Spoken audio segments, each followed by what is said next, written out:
ତତେ ଆଜି ଚାହାଳି ମାସ ମାସେ ମାଳ ଖୁଆଇବି ପାଠ ପଢେଇବି ଘରେ ବସିକି ଯଦି ଗେଫା ମାରୁଛି ଗେଫା କୁଆ ହେଇଛି। ସାରେ ନମସ୍କାରେ। ସାରେ ଖାଲି ନୂଆ ନୂଆ ଆଇଟମ କରି ଖାଉଛି ବିରିୟାନୀ ଖାଦ୍ୟ ଦିନକୁ 5 ଥର ଖାଉଛି ୟାକୁ ଗୋଡ ହାତ ଛାଡିକି ତ ବାଡେଇ ପକେଇ ପଡି ସାରେ ପାଠ ପଢିବ ଏଠି ତମେ ପଚାରନ୍ତୁ ତାକୁ ଭଲ କି ପଚାରୁନାହାନ୍ତି। ହେଲୋ ତୋ ସାର୍ ତ ଗୋଟିଏ କଥା ପଚାରୁଛନ୍ତି ତୁ କଣ ଗୋଟିଏ କଥା କହୁଛୁ? ଗୋଟେ ଶବ୍ଦ କର। କରଟ ହେଇ ଏ ଟୋକି ଖାଲି କିଛି କହୁନି କିଛି କହୁନି ନାକ ଦେଖାଉଛି ସେ କହିଲା କି ସେ କଥା କହିଲା କି ତୁ କାଇଁ ବଇଛୁ ଗେଫା ମାରୁଛୁ ଗେଫା ସରି ଆକୁ ଦିଅ ଆଖି ଦିଅ ଛାଡିକି ତୁ କୁନ୍ଦିଲ ବଟି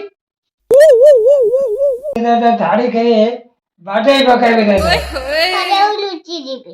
ଏଠୁ ମେଚର ଟୋକି ତୁ ଯୋଉଠି ଲୁଚିବୁ ଗୋସାଇ ଗୋସାଇ ଆଣିକି ମାଷ୍ଟର ପାଖରେ ଛାଡିଦେବି। ମୋ ଝିଅ ଭଲ ପାଠ ପଢୁଛି ଟି ପଇସା ଦଉନ ପଢିବ କଣ? ମୁଁ ପଇସା ମାସକୁ ଦେବି। ସାରେ ଖାଲି ମୋ ଝିଅ ପାଠ ପଢିବା ଦରକାର। ଏଇ ଯୋଉ ନାତୁଣୀ ଆଇଛି ସେ ଅନାମ ସାରଙ୍କ ଝିଅ ବା ସେ ପଇସା ଦଉଛି ପଇସା ଦଉଛି ନାଇଁ ସେ ଦଉଥିବ ଆପଣ ମିଛ କହନ୍ତି। ଆଉ ଯୋଉ ପଇସା ଦଉଛି ଏ ସାରେ ତମେ ମିଛ କହୁଛ ତମେ ସାର ଆଣିଲେ ଏକଦମ ଗାଲୁଆ ହେବେ। ସିଏ ଯୋଉ ଦଉଛି ସିଏ କୋଉଠୁ ଆଣିବ ବେଳେ ଖେଳି ବେଳେ ଉପାସେ ତା ବାପା ମା ତ ଚାଉଳ ଗଣ୍ଡେ କିଣିଲେ ଖାଉଛନ୍ତି ସିଏ କୋଉଠି ଦେବେ ସିଏ ଦଉନଥିବେ। ମୁଁ ସାରେ ତାକୁ ଟ୍ୟୁସନ ବିଦା କରିଦଉନ ସେ ଛୁଆର କାଇଁ ପଢଉଛ ମୁଁ ସାରେ ମାସ 4 ମାସ ପଇସା ରହିଯାଇଛି ମାସକୁ ମାସ ଦେଇଦେବି।